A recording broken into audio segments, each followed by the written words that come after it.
الحمد لله رب العالمين والصلاة والسلام على قائد الغر المحجلين نبينا محمد وعلى آلہ وصحبہ اجمعین۔ محترم بھائیوں، بزرگوں اور پردہ نشین ماؤں اور بہنوں، السلام علیکم ورحمۃ اللہ وبرکاتہ۔ آج ہماری گفتگو کا ٹاپک ہے، جیسا کہ ابھی آپ نے سنا، نبی اکرم صلی اللہ علیہ وسلم کی ہنسی خوشی، مسکراہٹ اور دل لگی۔ مسکراہٹ مقبول انسان کی پہچان ہوتی ہے۔ جو انسان مسکراتا ہے دلوں کو جیتتا ہے، جبکہ روکھاپن ایک انسان کو غیر دلچسپ انسان بنا کر رکھ دیتا ہے۔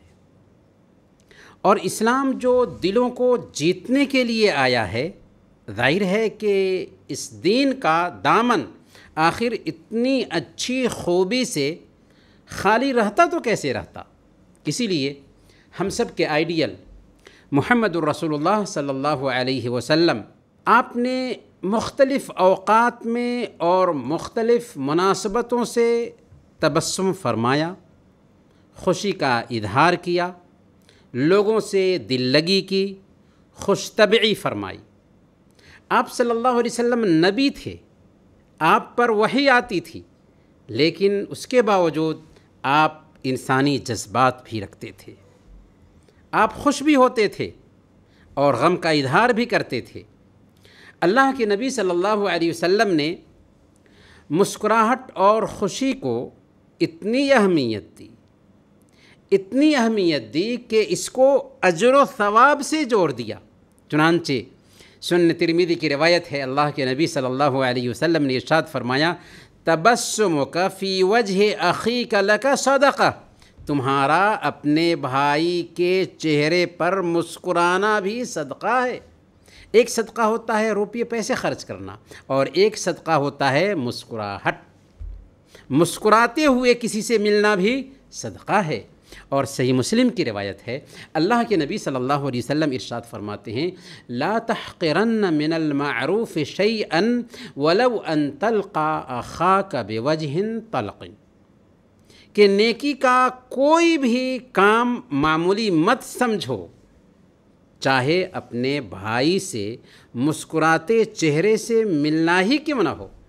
جریر بن عبداللہ البجلی رضی اللہ تعالیٰ عنہ کہتے ہیں کہ جب سے میں نے اسلام قبول کیا، تب سے جب بھی اللہ کے نبی صلی اللہ علیہ وسلم سے میری ملاقات ہوئی ہے، آپ مسکراتے ہوئے ملے ہیں۔ گویا کہ مسکراہٹ اسلام کی بہت اچھی خوبی ہے، اور نبی پاک صلی اللہ علیہ وسلم جو ہم سب کے آئیڈیل ہیں، وہ مسکراتے تھے، تبسم فرماتے تھے، خوشی کا اظہار کرتے تھے۔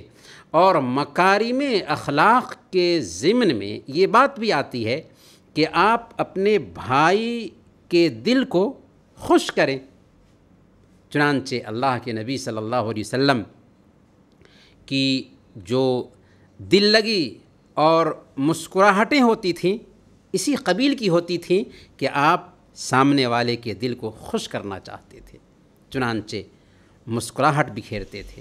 آج ہم انشاءاللہ اللہ کے نبی صلی اللہ علیہ وسلم کی مسکراہٹوں کی ایک جھلکیاں پیش کریں گے، تاکہ یہ اندازہ ہو سکے کہ اسلام کوئی روکھا دین نہیں، جیسا کہ مذہبی لوگوں کے بارے میں یہ تصور کیا جاتا ہے کہ وہ ہر وقت روحانسی اور خشک طبیعت کے ہوں۔ اسلام چونکہ فطری دین ہے، فطرت پر بیس کرتا ہے، اسی لیے اسلام نے خوشی کا اظہار کرنے، تبسم فرمانے پر زور دیا، اور اس دین کے جو آخری نبی محمد رسول اللہ صلی اللہ علیہ وسلم ہم سب کے آئیڈیل ہیں، انہوں نے اپنی پوری زندگی میں اسے برت کر کے پیش کر دیا، تاکہ یہ نمونے ہم سب کے لیے آئیڈیل اور نمونہ بن سکے۔ تو آئیے ہم نبی پاک صلی اللہ علیہ وسلم کی خوشی، مسکراہٹ، دل لگی اور خوش طبعی کے چند واقعات سنتے ہیں۔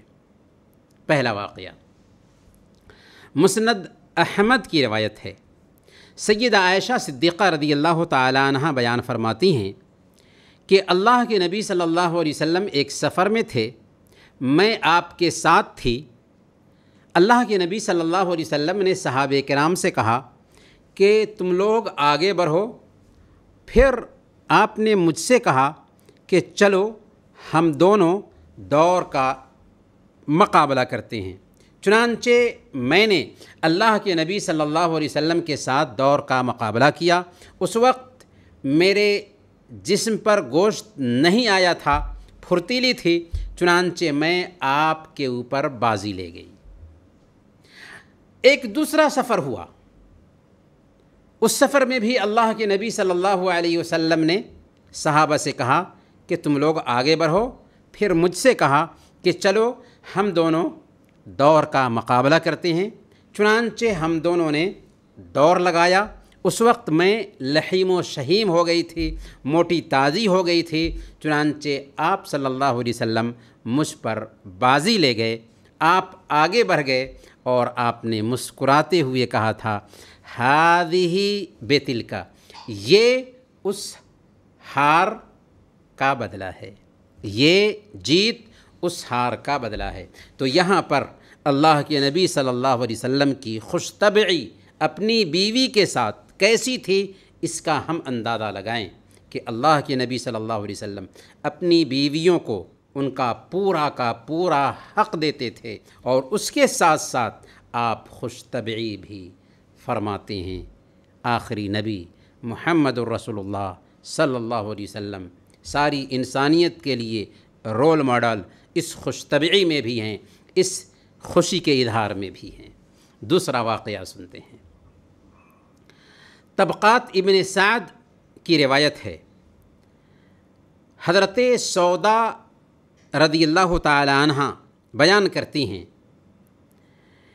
کہ میں نے اللہ کے نبی صلی اللہ علیہ وسلم سے کہا کہ یا رسول اللہ، پچھلی رات میں نے آپ کے پیچھے قیام کیا، جو رات گزر گئی ہے پچھلی رات میں نے آپ کے پیچھے قیام کیا، آپ کے ساتھ جب میں رکوع میں گئی تو میں نے ناک کو پکڑ لیا کہ کہیں میری ناک سے خون نہ ٹپکنے لگے، کہیں میری ناک سے خون نہ ٹپکنے لگے۔ اشارہ دراصل یہ کرنا چاہ رہی تھیں کہ آپ نے جو نماز لمبی کی، اس قدر لمبی نماز تھی کہ میں نے اپنی ناک کو پکڑ لیا کہ ایسا نہ ہو کہ میری ناک سے خون ٹپکنے لگے۔ یہ سن کر اللہ کے نبی صلی اللہ علیہ وسلم ہنسنے لگے، اللہ کے نبی صلی اللہ علیہ وسلم مسکرانے لگے۔ حضرت سودا رضی اللہ تعالی عنہ کی زندگی کا آپ مطالعہ کریں گے تو پتہ چلے گا کہ وہ خوش مزاج خاتون تھیں، یہاں تک کہ اللہ کے نبی صلی اللہ علیہ وسلم سے خوش طبعی فرماتی تھیں۔ یہاں پر بھی اللہ کے نبی صلی اللہ علیہ وسلم سے ایک انداز میں انہوں نے خوش طبعی کیا کہ جب میں رکوع میں گئی، آپ نے جس طول سے رکوع کیا تو میں نے اپنی ناک پکڑ لی کہ کہیں میری ناک سے خون نہ ٹپکنے لگے۔ یہ سن کر اللہ کے نبی صلی اللہ علیہ وسلم ہنسنے لگتے ہیں، مسکرانے لگتے ہیں۔ تو یہاں پر بھی اللہ کے نبی صلی اللہ علیہ وسلم کی مسکراہٹ ظاہر ہو رہی ہے۔ تیسرا واقعہ مسند ابو یعلا کی روایت ہے، سیدہ عائشہ صدیقہ رضی اللہ تعالی عنہ بیان فرماتی ہیں کہ میں نے اللہ کے نبی صلی اللہ علیہ وسلم کے لیے خزیرہ بنایا تھا۔ خزیرہ ایک کھانا تھا جو گوشت کو ٹکڑے ٹکڑے کر کے بنایا جاتا تھا۔ حضرت عائشہ صدیقہ رضی اللہ تعالی عنہ نے اللہ کے نبی صلی اللہ علیہ وسلم کے لیے یہ کھانا تیار کیا تھا، اور اللہ کے نبی صلی اللہ علیہ وسلم حضرت عائشہ صدیقہ رضی اللہ تعالی عنہ کے گھر میں تشریف رکھتے تھے۔ اسی بیچ حضرت سودا رضی اللہ تعالی عنہ آپ کے گھر میں یعنی حضرت عائشہ رضی اللہ تعالی عنہ کے گھر میں تشریف لائیں، تو میں نے کہا، یعنی عائشہ رضی اللہ تعالی عنہ کہتی ہیں کہ میں نے کہا کہ سودا اس میں سے آپ بھی کھاؤ۔ انہوں نے کہا کہ میں نہیں کھاتی۔ سیدہ عائشہ صدیقہ رضی اللہ تعالی عنہ نے کہا کہ کھاؤ ورنہ میں تیرے چہرے پہ اس میں سے لیپ دوں گی۔ انہوں نے کھانے سے انکار کیا، چنانچہ حضرت عائشہ صدیقہ رضی اللہ تعالی عنہ خزیرہ میں سے لیتی ہیں اور ان کے چہرے پہ لیپ دیتی ہیں۔ اللہ کے نبی صلی اللہ علیہ وسلم یہ منظر دیکھتے ہیں تو ہنسنے لگتے ہیں، لیکن فوراً حضرت سودا رضی اللہ تعالی عنہ کو موقع دیتے ہیں اور کہتے ہیں کہ تم بھی خزیرہ میں سے لو ہاتھ میں اور عائشہ کے چہرے پہ بھی لیپ دو، لطخی وجہہ، اس کے چہرے کو بھی لیپ دو۔ چنانچہ حضرت سودا رضی اللہ تعالی عنہ نے اس میں سے لیا اور حضرت عائشہ صدیقہ رضی اللہ تعالی عنہ کے بھی چہرے پہ لیپ دیا۔ اس دوران اللہ کے نبی صلی اللہ علیہ وسلم ہنستے رہے، مسکراتے رہے۔ تو یہاں پر بھی اللہ کے نبی صلی اللہ علیہ وسلم کا لطیف انداز اپنی بیویوں کے ساتھ جو ہوتا تھا، پرلطف کیفیت جو اپنی بیویوں کے ساتھ اللہ کے نبی صلی اللہ علیہ وسلم کی ہوتی تھی، اس کی بھی ایک جھلک سامنے میں آتی ہے اور اللہ کے نبی صلی اللہ علیہ وسلم کی مسکراہٹ بھی ظاہر ہوتی ہے۔ چوتھا واقعہ صحیح بخاری کی روایت ہے۔ حضرت ابو ہریرہ رضی اللہ تعالی عنہ بیان کرتے ہیں کہ اللہ کے نبی صلی اللہ علیہ وسلم ایک دن بیان کر رہے تھے، اس وقت آپ کی مجلس میں ایک دیہاتی بھی موجود تھا۔ آپ نے فرمایا کہ جنتیوں میں سے ایک آدمی، اہل جنت میں سے ایک آدمی اللہ تعالیٰ سے کھیتی کرنے کی اجازت طلب کرے گا، اللہ تعالیٰ سے خواہش ظاہر کرے گا جنتیوں میں سے ایک جنتی کہ اے اللہ مجھے جنت میں کھیتی کرنے کی اجازت دے دے۔ تو اللہ اس سے فرمائے گا کہ میرے بندے، میں نے تجھے جنت میں جو نعمتیں دے رکھی ہیں، کیا تو ان نعمتوں پر خوش نہیں ہے؟ اپنی موجودہ حالت پر خوش نہیں ہے؟ وہ کہے گا اے میرے رب، میں تو ان نعمتوں سے خوش ہوں، لیکن میری خواہش ہے کہ میں کھیتی کروں۔ چنانچہ اللہ رب العالمین اس کی خواہش پوری فرمائے گا۔ وہ بیج ڈالے گا، پلک جھپکتے ہی وہ اگ آئے گا، پک بھی جائے گا اور کاٹ بھی لیا جائے گا۔ یہ جب قصہ اللہ کے نبی صلی اللہ علیہ وسلم نے سنایا تو ایک دیہاتی جو اللہ کے نبی صلی اللہ علیہ وسلم کی مجلس میں تشریف رکھتے تھے، انہوں نے کہا یا رسول اللہ، وہ ضرور یا تو قریشی ہوگا یا انصاری ہوگا، کیونکہ وہی لوگ کھیتی کرتے ہیں، ہم تو کھیتی نہیں کرتے۔ یہ سن کر کے اللہ کے نبی صلی اللہ علیہ وسلم ہنسنے لگے۔ یہ سن کر اللہ کے نبی صلی اللہ علیہ وسلم ہنس پڑے تھے۔ تو اس قصے پہ غور کیجئے کہ جنت میں جنتی جب جائیں گے تو ان کی ہر خواہش پوری کی جائے گی، یہاں تک کہ ایک آدمی اگر کھیتی کرنے کی بھی خواہش ظاہر کرے گا اللہ رب العالمین سے، تو اللہ رب العالمین اس کی بھی خواہش پوری فرمائے گا۔ یہاں پر اللہ کے نبی صلی اللہ علیہ وسلم جو خوشی کا مظاہرہ فرماتے ہیں، ہنس پڑتے ہیں، وہ دیہاتی کی بات پر۔ اس نے کہا کہ یا رسول اللہ، یا تو وہ جنتی قریشی ہوگا یا انصاری ہوگا، کیونکہ قریشی لوگ ہی، انصاری لوگ ہی کھیتی باڑی کرتے ہیں، تو انہی میں سے کوئی ہوگا جو اس طرح کی گزارش کرے گا کہ اے اللہ مجھے جنت میں کھیتی کرنے کی اجازت دے دے، کیونکہ جنت میں تو ساری نعمتیں مل رہی ہوں گی، تو کھیتی کرنے کی اجازت آخر کیوں مانگے گا کوئی؟ تو یہ قریشی ہو سکتا ہے یا انصاری ہو سکتا ہے۔ یہ بات سن کر کے اللہ کے نبی صلی اللہ علیہ وسلم مسکرا اٹھتے ہیں، یہ بات سن کر کے آپ ہنس پڑتے ہیں۔ یہ صحیح بخاری کی روایت ہے۔ پانچواں واقعہ صحیح بخاری اور صحیح مسلم ہی کی روایت ہے۔ ایک دن اللہ کے نبی صلی اللہ علیہ وسلم مسجد نبوی میں تشریف رکھتے تھے، اسی بیچ ایک دیہاتی آیا اور مسجد نبوی کے ایک کونے میں پیشاب کرنا شروع کر دیا۔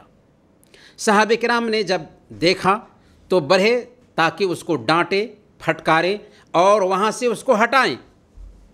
اللہ کے نبی صلی اللہ علیہ وسلم نے فرمایا کہ نہیں، اسے اپنی حاجت پوری کر لینے دو، پیشاب کر لینے دو۔ پھر آپ نے حکم دیا کہ پیشاب سے فارغ ہو جائے تو اس پیشاب پر ایک بالٹی پانی لے جا کر کے بہا دو۔ یہ جو ماجرا ہوا تھا اس دیہاتی کو سب کچھ پتہ چلا۔ دیہاتی کچھ ہی دیر میں مسجد نبوی کے ایک کونے میں آتا ہے، بیٹھتا ہے اور دعا کرتا ہے۔ دعا میں کیا کہتا ہے؟ اللہم اغفر لی ولمحمد ولا تغفر لأحد معنا۔ اے اللہ مجھے معاف کر دے اور محمد صلی اللہ علیہ وسلم کو معاف کر دے، اور ہمارے اور محمد صلی اللہ علیہ وسلم کے علاوہ کسی اور کی مغفرت نہ فرما۔ اللہ کے نبی صلی اللہ علیہ وسلم جب اس کی یہ دعا سنتے ہیں تو ہنس پڑتے ہیں اور کہتے ہیں لقد احتضرت واسعا، تو نے ایک کشادہ اور وسعت والی چیز کو نہایت تنگ کر دیا۔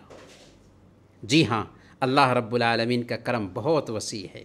اس دیہاتی کے ساتھ اللہ کے نبی صلی اللہ علیہ وسلم کی جو نرمی تھی، اس نرمی کا اندازہ لگائیں کہ وہ دیہاتی چونکہ دیہات کا رہنے والا تھا، اس لیے اس دیہاتی کہ دل میں اللہ کے نبی صلی اللہ علیہ وسلم کی ایسی محبت بیٹھتی ہے کہ جب دعا کرنے کے لیے ہاتھ اٹھاتا ہے تو سبوں کو بھلا دیتا ہے۔ جنہوں نے سختی برتی تھی اور اللہ کے نبی صلی اللہ علیہ وسلم نے جو نرمی برتی تھی، اس کا نتیجہ یہ تھا کہ دعا کرتا ہے تو اپنے لیے اور محمد رسول اللہ صلی اللہ علیہ وسلم کے لیے دعا کرتا ہے۔ اسی لیے پیارے بھائیوں، ہمیں بھی اپنے نبی کے اسوہ کو اپنانا چاہیے، داعی بننا چاہیے، اور داعی کی سب سے اہم صفت یہ ہوتی ہے کہ داعی کے اندر نرمی ہو، داعی کے اندر انکساری ہو، داعی کے اندر سختی نہیں ہو سکتی۔ اگر سختی ہے تو ہماری دعوت اثر انداز نہیں ہو سکتی ہے۔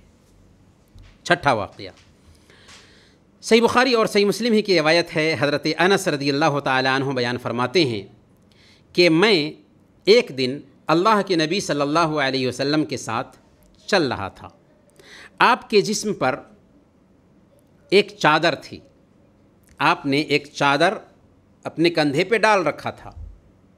ایک دیہاتی آیا اور چادر کو پیچھے سے زور سے کھینچا، اس قدر زور سے کھینچا کہ آپ کے شانے پر چادر کے نشان پڑ گئے، اور پھر کہا یا محمد مرلی من مال اللہ الذی عندک، اے محمد آپ کے پاس اللہ کا جو مال ہے اس میں سے کچھ میرے لیے بھی دینے کا حکم دیجیے۔ اللہ کے نبی صلی اللہ علیہ وسلم مڑ کر کے اس کی طرف دیکھتے ہیں اور مسکرا دیتے ہیں، ہنس پڑتے ہیں اور کہتے ہیں کہ اسے اللہ کے مال میں سے، بیت المال میں سے دیا جائے۔ سبحان اللہ، قربان جائیے نبی پاک صلی اللہ علیہ وسلم کی رحمت پر کہ ایک انسان آپ کے ساتھ زیادتی کرتا ہے لیکن آپ صلی اللہ علیہ وسلم اس کی طرف دیکھ کر کے معاف ہی نہیں کرتے ہیں بلکہ مسکراتے ہیں، ہنس پڑتے ہیں، نہایت ہی اعلیٰ اخلاق کا مظاہرہ کرتے ہیں۔ یہ ہے ہمارے نبی کا آئیڈیل، یہ ہے ہمارے نبی کا اسوہ، اور پھر اس کو کچھ دینے کا بھی حکم دیتے ہیں۔ ساتواں واقعہ سنن ابی داؤد کی روایت ہے۔ حضرت عمر بن عاص رضی اللہ تعالی عنہ صحابی رسول ہیں۔ ایک سفر میں ان کو صحابہ کا امیر بنایا گیا تھا، ایک مہم پر ان کو بھیجا گیا تھا اور صحابہ کا حضرت عمر بن عاص کو امیر بنایا گیا تھا، اس قافلے کا امیر بنا دیا گیا تھا حضرت عمر بن عاص رضی اللہ تعالی عنہ۔ وہ کہتے ہیں ایک رات میں سویا تو مجھے غسل کرنے کی ضرورت محسوس ہوئی۔ رات بہت ٹھنڈی تھی، مجھے ڈر لاحق ہوا کہ اگر میں غسل کروں گا تو کسی بیماری کا شکار نہ ہو جاؤں۔ چنانچہ میں نے تیمم کیا اور ساتھیوں کو فجر کی نماز پڑھا دی۔ جب قافلہ مدینہ لوٹ کر کے آیا تو اللہ کے نبی صلی اللہ علیہ وسلم نے مجھے بلا کر کے پوچھا کہ عمر بن عاص، تو نے اپنے ساتھیوں کو جنابت کی حالت میں نماز پڑھا دی؟ تو حضرت عمر بن عاص رضی اللہ تعالی عنہ نے کہا، یا رسول اللہ، سردی بہت تھی، ڈر ہوا کہ اگر غسل کروں گا تو مر جاؤں گا، اور مجھے اللہ رب العالمین کا وہ فرمان بھی یاد آ گیا، وَلَا تَقْتُلُوا أَنفُسَكُمْ، اپنے آپ کو قتل مت کرو۔ چنانچہ میں نے تیمم کر کے نماز پڑھا دی۔ یہ بات سن کر اللہ کے نبی صلی اللہ علیہ وسلم ہنس پڑتے ہیں اور کچھ بھی نہیں کہتے، گویا کہ آپ نے ہنسی کا اظہار فرمایا اور کچھ بھی نہیں بولا، گویا اس کی تائید فرمائی۔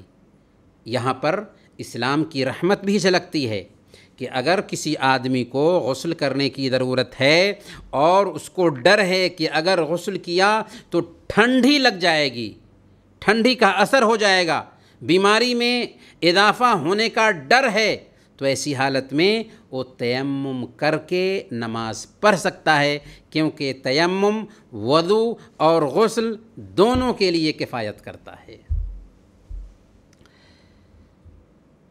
8واں واقعہ ہے، مجمع الزوائد کی روایت ہے۔ اللہ کے نبی صلی اللہ علیہ وسلم ایک دن حضرت فاطمہ رضی اللہ تعالی عنہا کے گھر تشریف لے گئے۔ حضرت فاطمہ رضی اللہ تعالی عنہا اپنے شوہر حضرت علی رضی اللہ تعالی عنہ کے ساتھ بیٹھی ہوئی تھیں اور دونوں ہنس رہے تھے۔ اسی بیچ اللہ کے نبی صلی اللہ علیہ وسلم ان کے پاس تشریف لے جاتے ہیں۔ دونوں دیکھتے ہی خاموش ہو گئے۔ پوچھا، تم دونوں کیوں خاموش ہو گئے؟ فاطمہ نے جلدی سے کہا، بات یہ ہے کہ علی کہتے ہیں کہ میں تجھ سے زیادہ رسول اللہ صلی اللہ علیہ وسلم کا لاڈلا ہوں، اور میں کہتی ہوں آپ سے زیادہ میں اپنے ابو کی پیاری ہوں، میں اپنے ابو کی لاڈلی ہوں۔ تو یہ بات چل رہی تھی، اسی میں ہم لوگ آپس میں ہنس رہے تھے کہ علی کہہ رہے تھے کہ میں اللہ کے نبی صلی اللہ علیہ وسلم کا سب سے زیادہ لاڈلا ہوں، اور میں کہہ رہی تھی کہ میں اپنے ابو کی سب سے زیادہ لاڈلی ہوں۔ اسی بات پہ ہم لوگ آپس میں ہنس رہے تھے، بات کر رہے تھے۔ یہ سن کر اللہ کے نبی صلی اللہ علیہ وسلم ہنسنے لگے اور فرمایا کہ سنو بیٹا، تیرے لیے اولاد کی محبت ہے، اور علی میرے نزدیک تجھ سے بھی زیادہ عزیز ہیں۔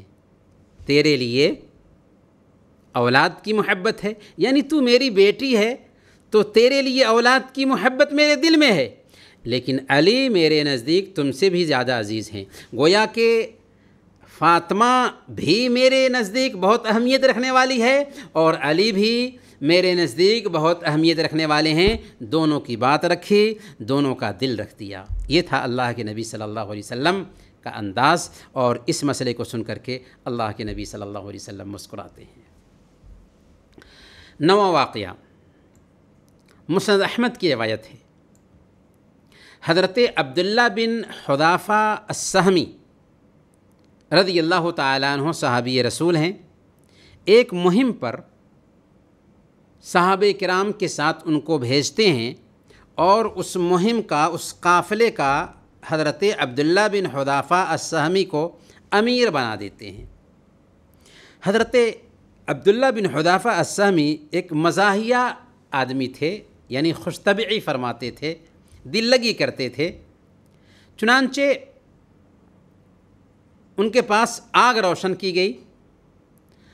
جب آگ روشن تھی تو اسی بیچ انہوں نے اپنے ساتھیوں سے کہا کہ کیا امیر کی اطاعت تم پر واجب نہیں؟ سبھوں نے کہا کہ ہاں کیوں نہیں، امیر کی اطاعت تو واجب ہے، آپ ہمارے امیر ہیں تو آپ کی اطاعت تو ضروری ہے۔ تب حضرت عبداللہ بن حذافہ السہمی رضی اللہ تعالی عنہ نے کہا میرا حکم ہے کہ تم سب کے سب کھڑے ہو جاؤ اور اس آگ میں کود پڑو۔ ایک شخص کھڑا ہوا اور اس آگ میں کودنے کی تیاری کرنے لگا، تو حضرت عبداللہ بن حذیفہ السہمی ہنستے ہوئے کہتے ہیں انما کنت العب، ارے میں تو مذاق کر رہا تھا، میں تو مذاق کر رہا تھا۔ جب اللہ کے نبی صلی اللہ علیہ وسلم کو یہ بات پہنچی، اللہ کے نبی صلی اللہ علیہ وسلم کو یہ قصہ بتایا گیا، تو اللہ کے نبی صلی اللہ علیہ وسلم بھی اس قصہ کو سن کر کے ہنس پڑے، اور اس کے بعد آپ نے فرمایا تھا کہ جب کوئی امیر اس طرح کی کوئی بات کہے جو اللہ رب العالمین کی اس میں نافرمانی ہو، تو پھر تم امیر کی بات مت مانو، کیونکہ اللہ کے نبی صلی اللہ علیہ وسلم کا فرمان کیا ہے؟ انما الطاعۃ فی المعروف، معروف میں اطاعت ہے، لا طاعۃ لمخلوق فی معصیۃ الخالق، اللہ کی نافرمانی میں مخلوق کی اطاعت جائز نہیں ہے۔ تو یہاں پر خود حضرت عبداللہ بن حذیفہ السہمی رضی اللہ تعالیٰ عنہ نے اپنے اصحاب سے دل لگی کی، اور اللہ کے نبی صلی اللہ علیہ وسلم نے جب یہ قصہ سنا تو خود اللہ کے نبی صلی اللہ علیہ وسلم مسکراتے ہیں، تو اس میں اللہ کے نبی صلی اللہ علیہ وسلم کی مسکراہٹ بھی ظاہر ہوتی ہے۔ 10واں قصہ سنن ابن ماجہ کی روایت ہے، حضرت صہیب رضی اللہ تعالیٰ عنہ بیان کرتے ہیں کہ میں اللہ کے نبی صلی اللہ علیہ وسلم کے پاس آیا، آپ کے پاس روٹی اور کھجور رکھی ہوئی تھی، آپ کے پاس، آپ کی خدمت میں نے دیکھا کہ روٹی اور کھجور رکھی ہوئی ہے۔ آپ نے کہا قریب آؤ اور کھاؤ، چنانچہ میں کھجور میں سے کھانے لگا۔ اللہ کے نبی صلی اللہ علیہ وسلم نے جب فرمایا کہ آؤ قریب اور روٹی اور کھجور میں سے کھاؤ، تو میں کھجور میں سے لے کر کے کھانے لگا۔ آپ نے فرمایا تاکلو تمرن وبک رمدن، صہیب تم کھجور کھا رہے ہو جب کہ تمہیں آشوب چشم ہے، یعنی تمہاری آنکھ آئی ہوئی ہے اور تم کھجور کھا رہے ہو۔ آپ سوچیں، کھجور کھانے کا اور آنکھ آنے کا ظاہر میں کوئی تعلق نہیں دکھتا ہے، لیکن اس میں اللہ کے نبی صلی اللہ علیہ وسلم کی ایک دل لگی تھی، اور اس میں ایک مفہوم یہ بھی بتایا جاتا ہے کہ آدمی جب کھاتا ہے تو آنکھ پہ بھی اس کی ضرب پڑتی ہے، اس بنیاد پر اللہ کے نبی صلی اللہ علیہ وسلم نے کہی تھی یہ بات۔ تو جواب کیا دیا تھا حضرت صہیب رضی اللہ تعالیٰ عنہ نے؟ آپ نے فرمایا کہ میں کھجور اس آنکھ کی جانب سے کھا رہا ہوں جدھر درد نہیں ہے۔ کھا تو رہے تھے منہ سے نا، لیکن کیا جواب دیا کہ میں کھجور اس آنکھ کی جانب سے کھا رہا ہوں جدھر درد نہیں ہے۔ یہ سن کر اللہ کے نبی صلی اللہ علیہ وسلم مسکرانے لگے۔ تو یہ مسکراہٹیں تھیں اللہ کے نبی صلی اللہ علیہ وسلم کی، اور یہ مسکراہٹیں مختلف مواقع پر ظاہر ہوئی ہیں۔ آگے چلتے ہیں۔ 11واں قصہ صحیح مسلم کی روایت ہے، حضرت انس رضی اللہ تعالیٰ عنہ بیان کرتے ہیں کہ ایک دن اللہ کے نبی صلی اللہ علیہ وسلم صحابہ کے بیچ بیٹھے ہوئے تھے، اچانک ہنس پڑے، اچانک اللہ کے نبی صلی اللہ علیہ وسلم ہنس پڑے۔ پھر پوچھا جانتے ہو میں کیوں ہنسا؟ یعنی اللہ کے نبی صلی اللہ علیہ وسلم صحابہ کرام کے بیچ بیٹھے ہوئے ہیں اور اچانک ہنسنے لگتے ہیں، اور پھر صحابہ سے کہتے ہیں کہ تم جانتے ہو کہ میں کیوں ہنسا؟ صحابہ نے کہا کہ اللہ اور اس کے رسول ہی بہتر جانتے ہیں۔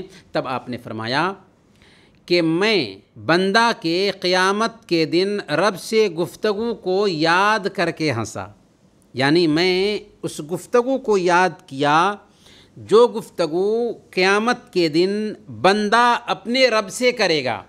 کیا گفتگو ہوگی؟ بندہ اپنے رب سے کہے گا کہ پروردگار، کیا تو نے مجھے ظلم سے محفوظ نہیں رکھا تھا؟ کیا تو نے یہ وعدہ نہیں کیا تھا کہ اے میرے بندے میں تجھ پر ظلم نہیں کروں گا؟ تو پھر میں اپنے آپ پر اپنے علاوہ کسی اور کی گواہی قبول نہیں کروں گا۔ چنانچہ اللہ کہے گا ٹھیک ہے، تجھی کو ہم گواہ بناتے ہیں اور فرشتے تمہارے اوپر گواہ رہیں گے۔ چنانچہ اللہ رب العالمین اس کے اعضاء و جوارح کو، جسم کے ایک ایک حصے کو زبان دے دیں گے اور اس کے منہ پر مہر ڈال دیں گے۔ آج ہماری زبان بات کرتی ہے، کل قیامت کے دن اس زبان پہ اللہ تعالیٰ مہر ڈال دے گا اور جسم کے ایک ایک اعضاء بات کریں گے۔ فَالْيَوْمَ نَخْتِمُ عَلَىٰ أَفْوَاهِهِمْ وَتُكَلِّمُنَا أَيْدِيهِمْ وَتَشْهَدُ أَرْجُلُهُمْ بِمَا كَانُوا يَكْسِبُونَ۔ آج کے دن ہم اس کی زبان پر مہر ڈال دیں گے، اس کے ہاتھ بات کریں گے، اس کے پیر بات کریں گے، جو کچھ بھی وہ دنیا میں کیا کرتا تھا۔ چنانچہ اس حدیث میں اللہ کے نبی صلی اللہ علیہ وسلم فرماتے ہیں کہ اللہ رب العالمین اس کے منہ پہ مہر ڈال دے گا اور اس کے اعضاء و جوارح کو حکم دے گا کہ وہ بات کریں، چنانچہ اس کے اعضاء و جوارح اس کے خلاف بات کریں گے ان چیزوں کے بارے میں جو اس نے کیا تھا۔ آنکھ بتائے گی ان سارے مناظر کو جو اس نے آنکھ سے دیکھے تھے، کان بتائے گا ان ساری چیزوں کے بارے میں جو کچھ کان سے سنا تھا، ہاتھ بتائے گا ان ساری چیزوں کے بارے میں جو کچھ ہاتھ سے نے ٹچ کیا تھا، اور ایسے ہی دوسرے اعضاء و جوارح ہوں گے۔ تب کیا کہے گا وہ؟ یہ سننے کے بعد جب اس کے اعضاء و جوارح اس کے خلاف ہی گواہی دیں گے اور کہیں گے کہ اے اللہ، اس بندے نے فلاں دن فلاں کام کیا تھا، فلاں دن فلاں کام کیا تھا، فلاں دن فلاں کام کیا تھا، تب وہ کہے گا بعدا لکن وسحقا فان كنت انازل فان كنت اناضل۔ تیری تباہی ہو، تیری ہلاکت ہو، میں تمہارا ہی بچاؤ کر رہا تھا، میں تمہارا ہی بچاؤ کر رہا تھا، لیکن تم ہمارے نہ ہوئے۔ جی ہاں، یہ اعضاء و جوارح جن کو ہم اپنا سمجھتے ہیں، آنکھ کو لذت پہنچاتے ہیں غلط مناظر دیکھ کر، کان کو لذت پہنچاتے ہیں غلط چیزیں سن کر، ہاتھ کو لذت پہنچاتے ہیں غلط چیزیں ٹچ کر کے، پیر کو لذت پہنچاتے ہیں غلط جگہوں پر جا کر۔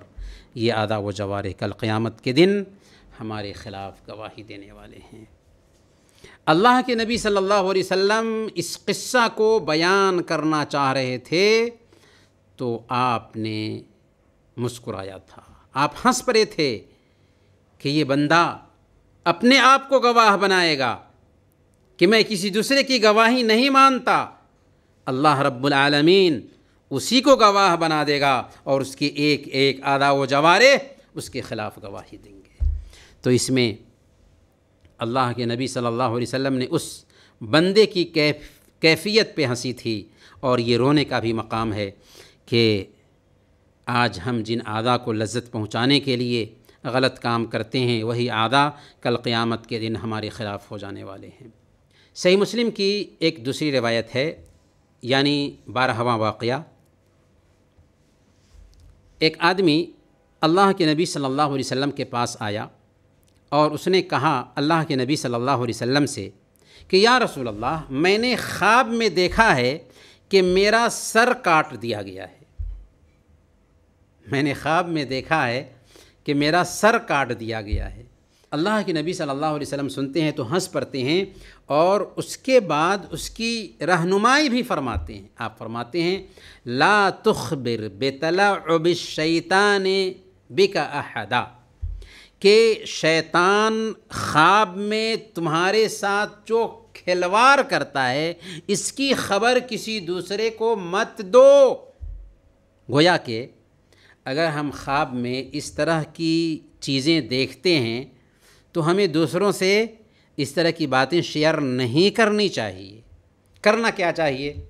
حدیث سے ہمیں رہنمائی یہ ملتی ہے کہ اگر ہم کوئی برا خواب دیکھتے ہیں تو سب سے پہلے بائیں طرف تھوکیں گے، بائیں طرف تھوک دیں گے اور کروٹ بدل لیں گے، یعنی جس کروٹ ہم سوئے ہوئے ہوں اس کروٹ سونے کے بجائے دوسرے کروٹ سو جائیں گے، اور تیسرے نمبر پر اعوذ باللہ من الشیطان الرجیم کہیں گے، اور چوتھے نمبر پر کسی سے بھی اس خواب کو شیئر نہیں کریں گے، کیونکہ خواب اچھا نہیں ہے۔ انشاءاللہ اس کا کچھ بھی نقصان نہیں ہوگا۔ پہلے نمبر پر بائیں طرف تھوک دیں، کروٹ بدل لیں، اعوذ باللہ من الشیطان الرجیم کہیں اور کسی سے اسے شیئر نہ کریں، کچھ بھی نقصان نہیں ہوگا۔ تو اس قصہ میں آپ غور کریں کہ ایک آدمی آ کر کے اللہ کے نبی صلی اللہ علیہ وسلم سے کہتا ہے کہ میں نے خواب میں دیکھا ہے کہ میرا سر کاٹ لیا گیا ہے، تو اللہ کے نبی صلی اللہ علیہ وسلم یہ سن کر کے ہنس پڑتے ہیں۔ 13واں واقعہ صحیح مسلم ہی کی روایت ہے، حضرت عبداللہ بن مسعود رضی اللہ تعالی عنہ بیان کرتے ہیں، اللہ کے نبی صلی اللہ علیہ وسلم فرماتے ہیں کہ سب سے اخیر میں جنت میں داخل ہونے والے آدمی کا حال یہ ہوگا کہ وہ چلے گا پھر منہ کے بل گرے گا، آگ اس کو جھلساتی ہوگی، پھر وہ جہنم سے پار ہو جائے گا، یعنی چلتے چلتے گرتے ہوئے اٹھتے ہوئے آگ میں جھلستے ہوئے جہنم سے پار کر جائے گا۔ پھر جہنم کی طرف پلٹ کر دیکھے گا تو کہے گا بڑی بابرکت ہے وہ ذات جس نے مجھے جہنم سے نجات دیا، یقیناً اللہ نے مجھے ایسی نعمت دی ہے جو پہلے اور بعد والوں میں سے کسی کو ایسی نعمت نہ دی۔ جہنم سے چھٹنے کے بعد یہ بات کہے گا، اسی خیال میں جہنم کے کنارے پر بیٹھا ہوگا کہ اچانک اس کے سامنے ایک درخت ظاہر ہوگا۔ جہنم کے کنارے بیٹھا ہوگا کہ ایک درخت اس کے سامنے ظاہر ہوگا۔ وہ اللہ رب العالمین سے سوال کرے گا کہ اے اللہ مجھے اس درخت کے قریب کر دے تاکہ میں اس کے سائے میں رہوں اور اس کا پانی پیوں۔ اللہ رب العالمین اس سے فرمائے گا کہ اگر میں اس درخت کے قریب تجھے کر دوں تو کیا دوبارہ تو کسی درخت کا سوال نہیں کرے گا نا، کوئی چیز نہیں مانگے گا نا؟ وہ قسمیں کھا کر کہے گا اے اللہ میں دوبارہ بالکل نہیں تجھ سے کسی چیز کا سوال کروں گا۔ چنانچہ اللہ رب العالمین اس کے قریب کر دے گا، وہ اس کا سایہ حاصل کرے گا، وہاں پر اس کا پانی پیے گا اور اسی کیفیت میں رہے گا کہ اپنے سامنے میں ایک اور درخت کو دیکھے گا جو اس سے اچھا ہوگا۔ اب اللہ رب العالمین سے گزارش کرنے لگے گا کہ اے اللہ مجھے اس درخت کے قریب کر دے۔ اللہ اس سے کہے گا کہ کیا تو نے وعدہ نہیں کیا تھا آدم کے بیٹے کہ دوسرے درخت کا سوال نہیں کرے گا، اور اب تم دوسرے درخت کا سوال کر رہے ہو؟ وہ کہے اے اللہ بس مجھے اس درخت کے قریب کر دے، اس کے بعد میں تجھ سے کچھ بھی نہیں مانگوں گا یا اللہ۔ چنانچہ اللہ رب العالمین اس درخت کے قریب اس کو کر دے گا۔ اب وہ اس کے سائے میں رہے گا، اس کا پانی پیے گا۔ اسی بیچ ایک تیسرا درخت بھی جو جنت کے بالکل قریب ہوگا اس کے سامنے ظاہر ہو جائے گا۔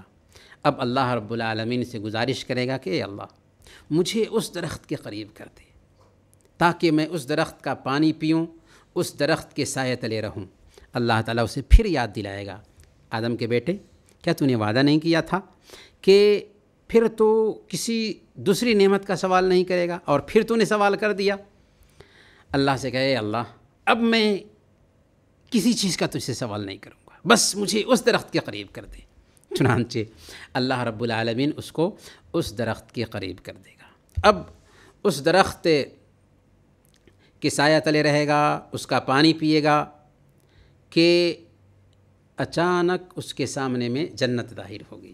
اب اللہ رب العالمین سے گزارش کرے گا کہ اے اللہ اے میرے رب مجھے جنت میں داخل کر دے، اے میرے رب مجھے جنت میں داخل کر دے۔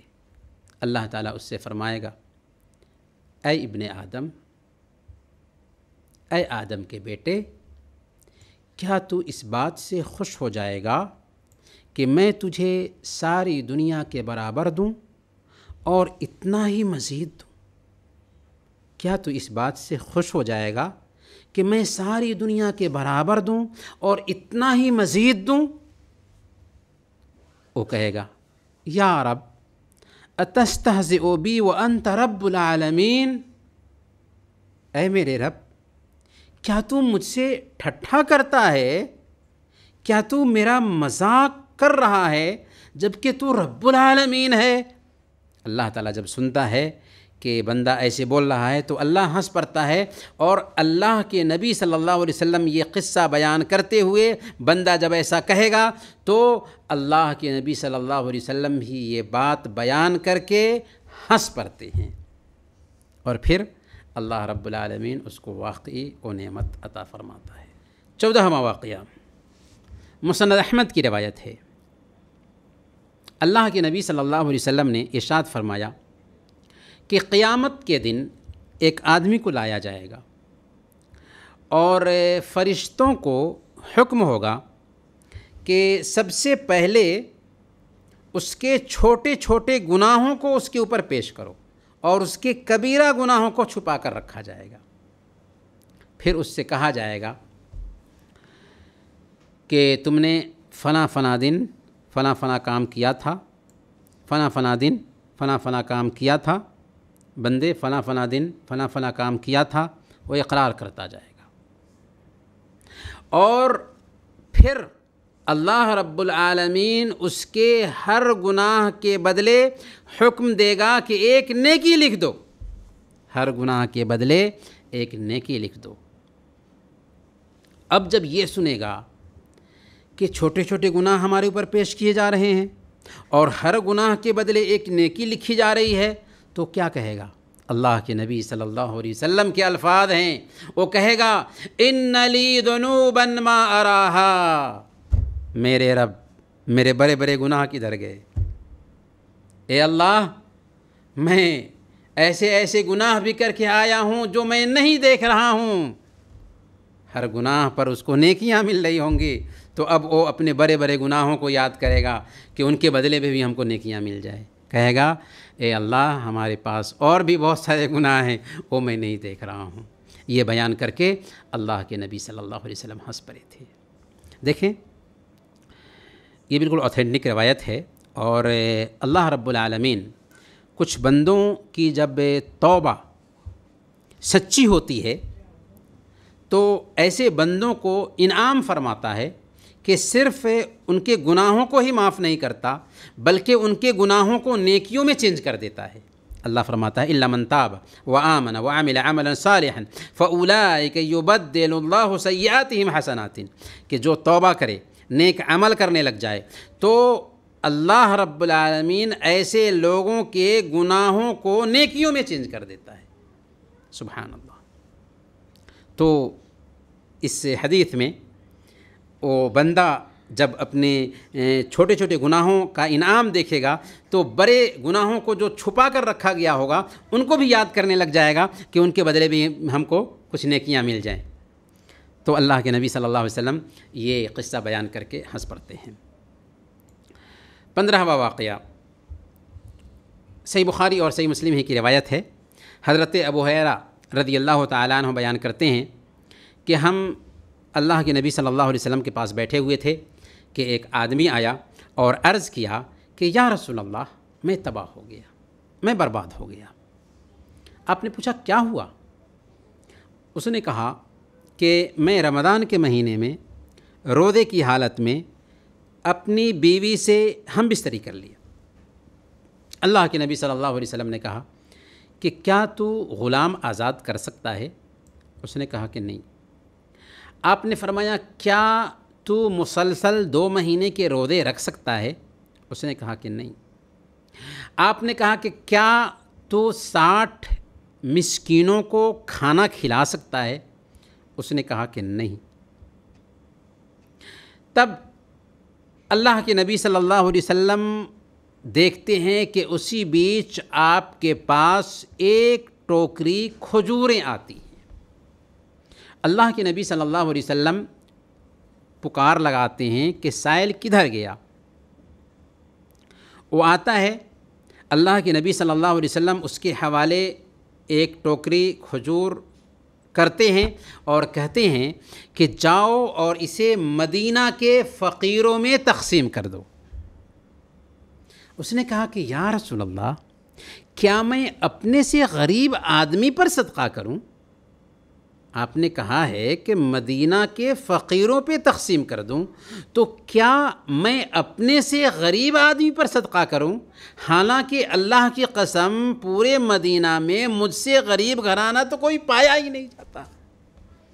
نبی پاک صلی اللہ علیہ وسلم سنتے ہیں اس کی یہ بات تو ہنس پڑتے ہیں اور فرماتے ہیں اطعمہ اہلک، جاؤ اور اپنے گھر والوں کو ہی کھلا دو، جاؤ اور اپنے گھر والوں کو ہی کھلا دو۔ تو یہاں پر بھی اللہ کے نبی صلی اللہ علیہ وسلم مسکراتے ہیں۔ 16واں واقعہ دودھ میں برکت کا یہ واقعہ ہے، صحیح بخاری کی روایت ہے۔ حضرت ابو ہریرہ رضی اللہ تعالیٰ عنہ اس روایت کو بیان کرتے ہیں اور بیان کرتے ہوئے کہتے ہیں کہ قسم ہے اس ذات کی جس کے علاوہ کوئی معبود برحق نہیں، میں اللہ کے نبی صلی اللہ علیہ وسلم کے زمانے میں بھوک کے مارے زمین سے پیٹ لگا لیتا تھا، بھوک کے مارے زمین سے پیٹ چپکا لیتا تھا، اور کبھی ایسا ہوتا کہ بھوک کی شدت کی وجہ سے پیٹ پر پتھر باندھ لیا کرتا تھا۔ ایک دن میں راستے پر بیٹھ گیا، وہاں پر جہاں سے صحابہ کا گزر ہوتا تھا، بھوک لگی ہوئی تھی، سوچا کہ صحابہ یہاں سے گزریں گے تو ہو سکتا ہے ہمارا خیال کریں گے، چنانچہ میں صحابہ کے راستے پر بیٹھ گیا۔ ابو بکر رضی اللہ تعالیٰ عنہ کا گزر ہوا تو میں نے ان سے قرآن کریم کی کسی آیت کی تفسیر پوچھی، لیکن انہوں نے میرے دل کی کیفیت کو نہیں سمجھا اور چلتے بنے۔ پھر عمر فاروق رضی اللہ تعالیٰ عنہ کا گزر ہوا تو میں نے ان سے بھی قرآن کریم کی کسی آیت کی تفسیر پوچھی، انہوں نے بھی میرے دل کی کیفیت کو نہیں سمجھا اور چلتے بنے۔ اللہ کے نبی صلی اللہ علیہ وسلم گزرے تو اللہ کے نبی صلی اللہ علیہ وسلم نے مجھے سمجھ لیا اور کہا کہ اباہر چلو میرے ساتھ، چنانچہ اپنے گھر لے کر کے آئے۔ آپ کو ایک گلاس دودھ پیش کیا گیا، آپ نے پوچھا یہ کہاں سے آیا ہے؟ من این ھذا اللبن، یہ دودھ کہاں سے آیا ہے؟ تو آپ سے کہا گیا کہ یہ دودھ تحفہ میں آیا ہے، چنانچہ تحفہ ہوتا تھا، ہدیہ ہوتا تھا تو آپ اسے استعمال کرتے تھے، ورنہ اصحاب صفہ وغیرہ کے پاس بھیج دیا کرتے تھے۔ اللہ کے نبی صلی اللہ علیہ وسلم نے حضرت ابو ہریرہ رضی اللہ تعالیٰ عنہ سے کہا کہ اباہر جاؤ اصحاب صفہ کو بلا لاؤ۔ حضرت ابو ہریرہ رضی اللہ تعالیٰ عنہ دل میں کہتے ہیں کہ ایک گلاس دودھ ہے، میں بھوکا ہوں، اگر مجھے اللہ کے نبی صلی اللہ علیہ وسلم دے دیتے تو میری بھوک مٹ جاتی، اصحاب صفہ کو بلا کر کے لاؤں گا، اتنی بڑی تعداد میں ہیں، اور جب میں بلا کر لاؤں گا تو ظاہر سی بات ہے کہ مجھے ہی اللہ کے نبی صلی اللہ علیہ وسلم کہیں گے کہ ان کو پلاؤ، اور میری باری اخیر میں آئے گی، کیا مجھے اس میں سے کچھ مل پائے گا؟ لیکن چونکہ اللہ کے نبی صلی اللہ علیہ وسلم کی بات ہے، لہذا حضرت ابو ہریرہ رضی اللہ تعالیٰ عنہ جاتے ہیں، اصحاب صفہ کو بلا کر لاتے ہیں، اور پھر اللہ کے نبی صلی اللہ علیہ وسلم واقعی ابو ہریرہ رضی اللہ تعالیٰ عنہ سے کہتے ہیں کہ گلاس لو اور ایک ایک آدمی کو پینے کے لیے دو۔ چنانچہ ہر صحابی اس میں سے پیتے ہیں، اور حضرت ابو ہریرہ رضی اللہ تعالیٰ عنہ دوسرے کی طرف بڑھاتے ہیں، یہاں تک کہ سب نے پی لیا، سب نے پی لیا۔ اب اللہ کے نبی صلی اللہ علیہ وسلم میری طرف دیکھ کر تبسم فرماتے ہیں اور کہتے ہیں اباہر بقیت انا وانت، ابو ہریرہ اب میں باقی رہ گیا اور تم باقی رہ گئے، سب نے پی لیا۔ ایک گلاس دودھ ہے اور اس میں سے سب نے پی لیا ہے، میں باقی رہ گیا، تم باقی رہ گئے۔ پھر اللہ کے نبی صلی اللہ علیہ وسلم نے کہا ابو ہریرہ بیٹھو اور پیو، چنانچہ میں بیٹھا اور پیا۔ پھر آپ نے فرمایا اور پیو، میں اور پیا، آپ نے فرمایا اور پیو، میں اور پیا، یہاں تک کہ آپ نے اصرار کیا تو میں نے کہا لا والذی بعثک بالحق ما اجد له مسلکا، قسم ہے اس ذات کی جس نے آپ کو حق کے ساتھ نبی بنایا ہے، یا رسول اللہ اب میرے پیٹ میں جگہ نہیں رہ گئی۔ سبحان اللہ، سبحان اللہ۔ پھر اللہ کے نبی صلی اللہ علیہ وسلم بسم اللہ کرتے ہیں اور جو باقی دودھ تھا اسے پی لیتے ہیں۔ سبحان اللہ، یہ تھی اللہ کے نبی صلی اللہ علیہ وسلم کے ہاتھ میں برکت۔ اور یہاں پر اللہ کے نبی صلی اللہ علیہ وسلم ابو ہریرہ کی جو کیفیت تھی اس کیفیت کو دیکھ کر کے آپ پہ مسکراتے ہیں، آپ تبسم فرماتے ہیں اور پھر ابو ہریرہ کو پورا موقع دیتے ہیں کہ شکم سیر ہو کر کے وہ پی لے۔ 17واں واقعہ، شیطان نے قے کر دیا۔ کیا قے کیا؟ سنن ابی داؤد کی روایت ہے، حضرت امیہ بن مخشی رضی اللہ تعالیٰ عنہ بیان فرماتے ہیں کہ ایک مرتبہ اللہ کے نبی صلی اللہ علیہ وسلم بیٹھے ہوئے تھے اور ایک آدمی آپ کے پاس ہی کھانا کھا رہا تھا۔ اللہ کے نبی صلی اللہ علیہ وسلم وہاں پر تشریف رکھتے تھے اور ایک آدمی آپ کے پاس ہی کھانا کھا رہا تھا۔ اس نے بسم اللہ نہیں کہا تھا۔ کھانے سے جب ایک لقمہ باقی رہ گیا، سارا کھا لیا تھا، ایک لقمہ باقی رہ گیا تھا تو اس کو یاد آیا اور اس نے منہ میں ڈالتے ہوئے بسم اللہ اولہ و آخرہ کہا۔ یہ سن کر اللہ کے نبی صلی اللہ علیہ وسلم ہنسنے لگے۔ یہ سن کر اللہ کے نبی صلی اللہ علیہ وسلم ہنسنے لگے اور فرمایا ما زال الشیطان یأکل معہ فلما ذکر اللہ استقاء ما فی بطنہ۔ شیطان اس کے ساتھ کھاتا رہا یہاں تک کہ جب اس نے اللہ کا نام لیا تو جو کچھ بھی کھایا تھا سب کو الٹی کر دیا۔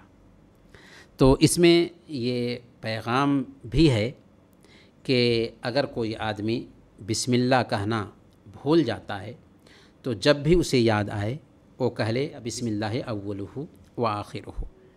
ایسا کہہ دینے کی وجہ سے کیا ہوگا؟ ایسا کہہ دینے کی وجہ سے شیطان اس کے ساتھ شریک نہیں ہوگا۔ کچھ واقعات اور بھی باقی رہ گئے ہیں جو دل لگی کے متعلق ہیں، ان کو بھی ذرا ہم پیش کر دیتے ہیں۔ زید بن اسلم بیان کرتے ہیں کہ ایک بار ام ایمن نام کی ایک عورت اللہ کے نبی صلی اللہ علیہ وسلم کے پاس شوہر کی کوئی ضرورت لے کر کے آئی۔ ام ایمن نام کی عورت تھی اور شوہر کی کوئی ضرورت لے کر کے اللہ کے نبی صلی اللہ علیہ وسلم کے پاس آئی تو آپ صلی اللہ علیہ وسلم نے اس عورت سے پوچھا کہ تیرا شوہر کون ہے؟ اس نے کہا فلاں آدمی کا نام لیا تو آپ صلی اللہ علیہ وسلم نے فرمایا الذی فی عینیہ بیاض، کیا وہ آدمی جس کی آنکھ میں سفیدی ہے؟ اس نے کہا کہ نہیں یا رسول اللہ، بلکہ فلاں وہ آدمی۔ آپ نے فرمایا ہاں وہی آدمی نا جس کی آنکھ میں سفیدی ہے؟ تو وہ کہتی رہی کہ نہیں یا رسول اللہ وہ آدمی۔ اللہ کے نبی صلی اللہ علیہ وسلم اصل میں کہنا یہ چاہ رہے تھے کہ ہر آدمی کی آنکھ میں تو سفیدی ہوتی ہی ہے، تو تمہارے شوہر کی آنکھ میں سفیدی ہے۔ تو اصل میں دل لگی کی تھی اللہ کے نبی صلی اللہ علیہ وسلم نے اس سے کہا کہ کیا وہ آدمی جس کی آنکھ میں سفیدی ہے؟ اسی طریقے سے ایک بڑھیا کا جو واقعہ بہت مشہور واقعہ ہے، سنن ترمذی کی روایت ہے۔ ایک مرتبہ ایک خاتون اللہ کے نبی صلی اللہ علیہ وسلم کی خدمت میں آئی جو بوڑھی خاتون تھی، اور اس نے کہا کہ یا رسول اللہ میرے لیے دعا کر دیجئے کہ اللہ تعالیٰ مجھے جنت میں داخل کرے۔ تو آپ نے ازراہ مزاح اس سے کہا تھا یا ام فلاں ان الجنت لا تدخلها عجوز، اے ام فلاں بڑھیا جنت میں داخل نہیں ہوگی۔ وہ عورت پریشان ہو گئی، اس سے ملال ہوا اور مایوسی کی حالت میں جانے لگی۔ تو اللہ کے نبی صلی اللہ علیہ وسلم نے صحابہ سے کہا کہ اسے کہہ دو کہ بوڑھی عورت جنت میں ضرور جائے گی لیکن بڑھاپے کی حالت میں نہیں بلکہ جوان ہو کر، کیونکہ اللہ تعالیٰ فرماتا ہے انا انشأناہن انشاء فجعلناہن ابکارا عربا اترابا، ان بیویوں کو ہم خاص طور پر نئے سرے سے پیدا کریں گے اور انہیں باکرا بنا دیں گے۔ تو اس قصے میں بھی غور کریں کہ کیسے اللہ کے نبی صلی اللہ علیہ وسلم نے ایک بوڑھی عورت سے خوش طبعی فرمائی لیکن حق بات کہا۔ اسی طریقے سے اسی قبیل کا ایک واقعہ ہے، سنن ترمذی کی روایت ہے۔ اللہ کے نبی صلی اللہ علیہ وسلم کے پاس ایک آدمی آتا ہے اور اس نے کہا کہ یا رسول اللہ مجھے ایک صدقہ کا اونٹ دیجئے تاکہ اپنا سامان لاد کر کے گھر جا سکوں۔ اللہ کے نبی صلی اللہ علیہ وسلم نے کہا ٹھیک ہے، میں تجھے اونٹنی کا ایک بچہ دیتا ہوں۔ اس نے کہا کہ یا رسول اللہ مجھے سامان لادنا ہے، سامان لاد کر کے گھر جانا ہے، مجھے اونٹنی چاہیے جس پہ سامان لاد کر کے جا سکوں۔ اللہ کے نبی صلی اللہ علیہ وسلم نے کہا کہ نہیں، ہم تو تم کو اونٹنی کا بچہ ہی دیں گے۔ چنانچہ اللہ کے نبی صلی اللہ علیہ وسلم نے اشارہ کیا، ایک جوان اور فربا اونٹ لایا گیا اور اللہ کے نبی صلی اللہ علیہ وسلم نے اس کی خدمت میں پیش کیا اور کہا کہ یہ بھی تو اونٹنی کا بچہ ہی ہے، یہ بھی تو اونٹنی کا بچہ ہی ہے۔ ظاہر سی بات ہے کہ اگرچہ جوان ہے اونٹ، لیکن وہ بھی تو بچہ ہی تھا، تو گویا کہ یہ بھی تو کسی اونٹ کا بچہ ہی ہے۔ تو اس طریقے سے اللہ کے نبی صلی اللہ علیہ وسلم نے ان کے ساتھ بھی دل لگی کی تھی۔ یہاں پر چند باتیں ہم دل لگی کے حوالے سے یہ جان لیں کہ دل لگی اگر ہم کرتے ہیں تو اس کے لیے پہلی شرط یہ ہے کہ اللہ کے ذکر، قرآنی آیات اور اسلامی شعائر سے ہٹ کر دل لگی ہو تبھی وہ جائز ہے۔ اگر اللہ کے ذکر، قرآنی آیات یا اسلامی شاعر سے متعلق دل لگی ہے تو اس کو کنڈم کرنا ضروری ہوگا، اس کے حوالے سے دل لگی نہیں ہو سکتی۔ دوسرے نمبر پر دل لگی جو ہے ایسی باتوں پر مشتمل نہ ہو کہ جس سے دوسروں کو تکلیف پہنچے۔ اگر تکلیف پہنچتی ہے، جذبات مجروح ہوتے ہیں تو اس بات کی ہماری شریعت میں گنجائش نہیں۔ تیسرے نمبر پر دل لگی میں مسخرہ پن اور استہزاء کا بھی پہلو نہ نکلتا ہو۔ اگر آپ دل لگی کرتے ہیں اور دل لگی میں کسی کا مذاق اڑاتے ہیں، کسی کے ساتھ ٹھٹھا کرتے ہیں، تو اس بات کی گنجائش ہماری شریعت میں نہیں ہے۔ اللہ نے فرمایا یا ایھا الذین آمنوا لا یسخر قوم من قوم عسى ان یکونوا خیرا منہم ولا نساء من نساء عسى ان یکن خیرا منہن۔ کیا ایمان والو، نہ مرد دوسرے مردوں کا مذاق اڑائیں، ہو سکتا ہے کہ وہ ان سے بہتر ہوں، اور نہ عورتیں دوسری عورتوں کا مذاق اڑائیں، ہو سکتا ہے کہ وہ ان سے بہتر ہوں۔ اس لیے کسی کا مذاق اڑانے کی ہماری شریعت میں گنجائش نہیں رکھی گئی ہے۔ دل لگی میں ایک شرط یہ بھی ہے کہ مزاح اپنے وقت پر ہو، اپنی جگہ پر ہو، مناسب وقت میں مداح ہو، مناسب جگہ پر مداح ہو۔ قبرستان میں کوئی دل لگی کرنے لگ جائے، آخرت کی گفتگو چل رہی ہے، دل لگی کرنے لگ جائے، تو یہ مناسب جگہ نہیں ہے جہاں پہ دل لگی ہو۔ اسی طریقے سے دل لگی میں بھی اعتدال کو ملحوظ رکھا جائے۔ اللہ کے نبی صلی اللہ علیہ وسلم نے دل لگی بھی کی ہے اور آخرت کا خوف بھی دل میں بسایا ہے۔ اسی لیے اللہ کے نبی صلی اللہ علیہ وسلم سنن ترمذی کی روایت کے مطابق بیان فرماتے ہیں وَلَا تُكْثِرِ الضَّحِكَ فَإِنَّ كَثْرَةَ الضَّحِكِ تُمِيتُ الْقَلْبَ، کہ زیادہ مت ہنسو، اس لیے کہ زیادہ ہنسنا دلوں کو مردہ کر دیتا ہے۔ اور ایک آخری شرط یہ ہے کہ دل لگی بھی کرتے ہیں تو اس میں سچائی ہونی چاہیے۔ اللہ کے نبی صلی اللہ علیہ وسلم دل لگی کرتے تھے اور آپ کی دل لگی میں سچائی ہوتی تھی۔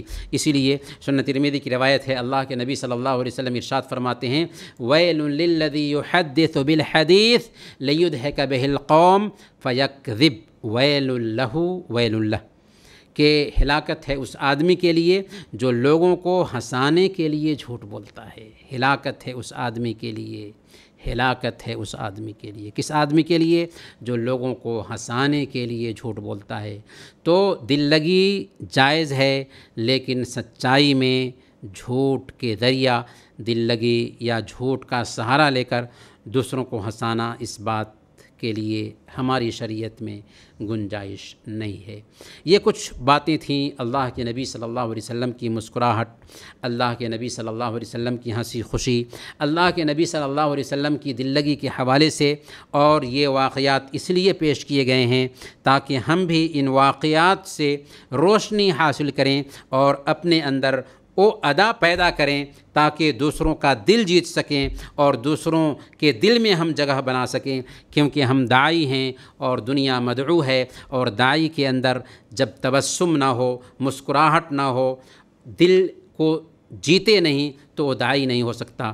اللہ تعالی ہم سب کو دین کا سچا داعی اور خادم بنائے، آمین۔ وصلی اللہ علی نبینا محمد وعلی آلہ وصحبہ اجمعین۔